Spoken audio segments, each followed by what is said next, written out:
talk about the education and learning approaches. Yeah, how do cultural differences affect approaches to education and learning styles? Finland is a country that its education was built for everybody. Yeah. They mind everyone on board. And it was until 1968, actually, when they outlawed private schools.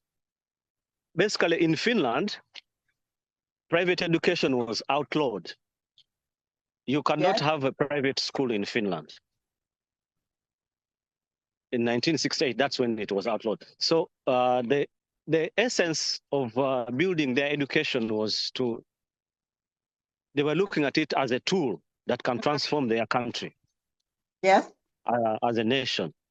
And if even you cannot take a child to study far away from your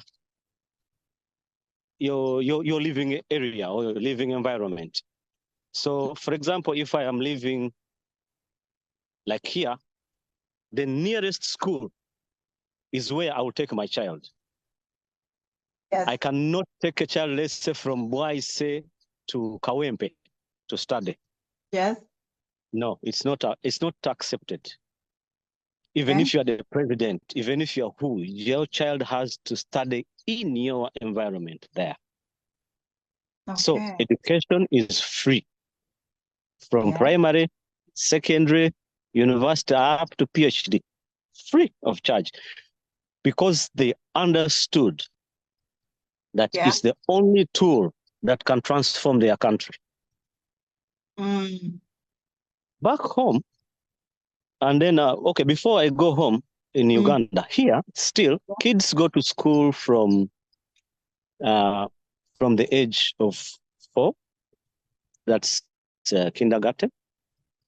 And then the young ones are not even allowed to study past 2 o'clock. You study in the morning. Actually, I think even up to the whole of primary, you study up to 2 o'clock, 2 to 3, and you start at 8 o'clock in the morning. Yes. So this has helped the child to grow, because they believe that kids have to play more, and then they allow them to develop. Their brains have to develop. When we go back home, our education in Uganda is more business. Yeah. Total business. They don't look at it as even a form of transforming a society or a country. I have kids studying in Uganda, and every term begins, and it's like I am opening a new shop. Yes. And the absurd part of it is kids wake up so early, like 5 o'clock in the morning. Speak of it, yeah. 5 o'clock.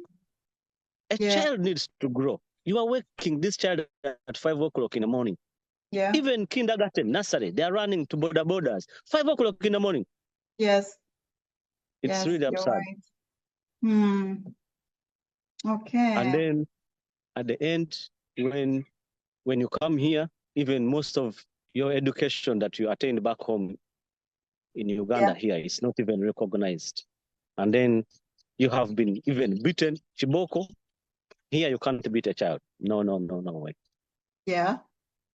So you mean kids are not beaten at school when it comes to Finland? No. Here, no way. Yeah. No way.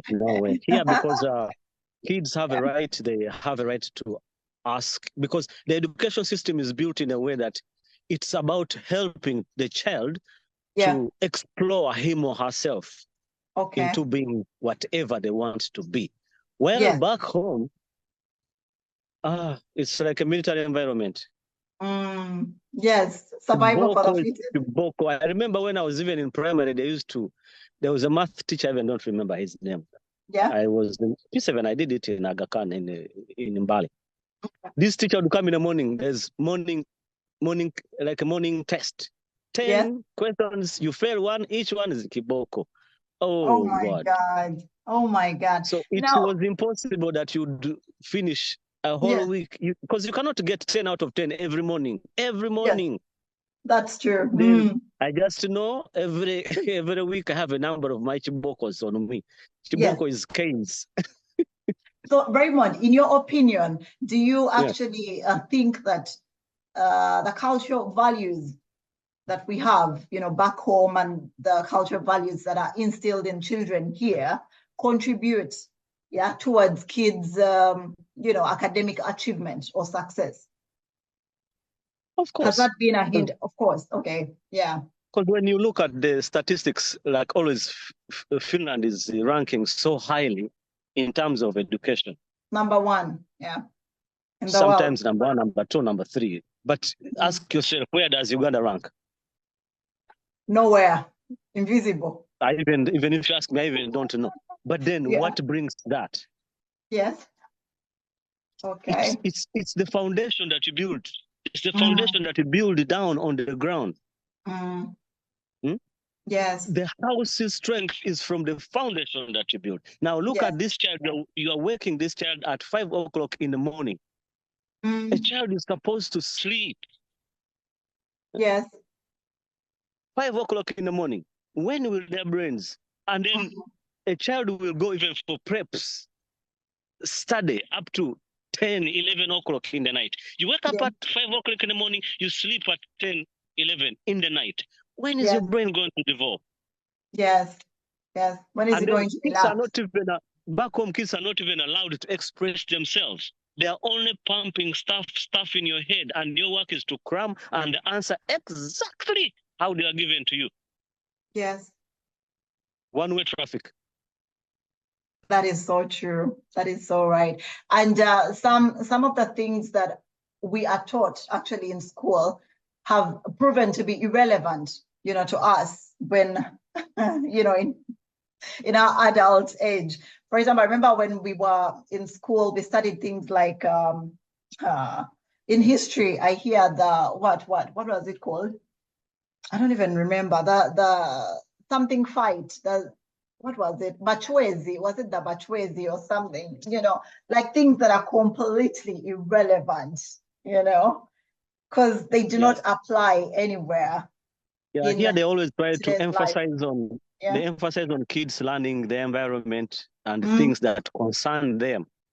Here, they study more about their own country. Well, back home, I remember when I was in lower secondary, you would draw, like in geography, you would draw the Canadian prairies. You go to them, there's this, whatever, the Tennessee Valley Authority stuff. Yes. You draw a lot of all the bays, and then you look at the challenges they passed in through, and I'm like, oh God, what was all that? That is true. That is true. It hasn't been impactful at all, And in Uganda, you don't even know anything that is even going to help you in your own country. So the education system actually needs to be scrapped back home because it's totally irrelevant. It needs to be revised, completely and revised. I think also they need also to understand, for example, like when education was introduced in Uganda, was it intended to develop us? No. There is no way a colonial master's intention is to make you bright. Better. Your work is actually to become a good slave.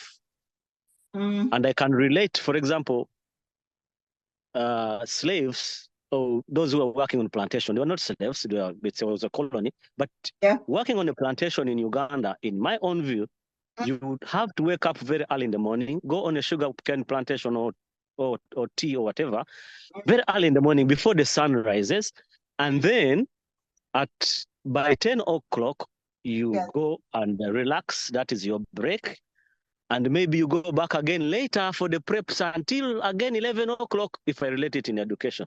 So we are still moving in a system that we even do not understand where it comes from. Yes. So we are still have inherited the same system that we are actually even sending on to our own children. That is, when even we are a free state.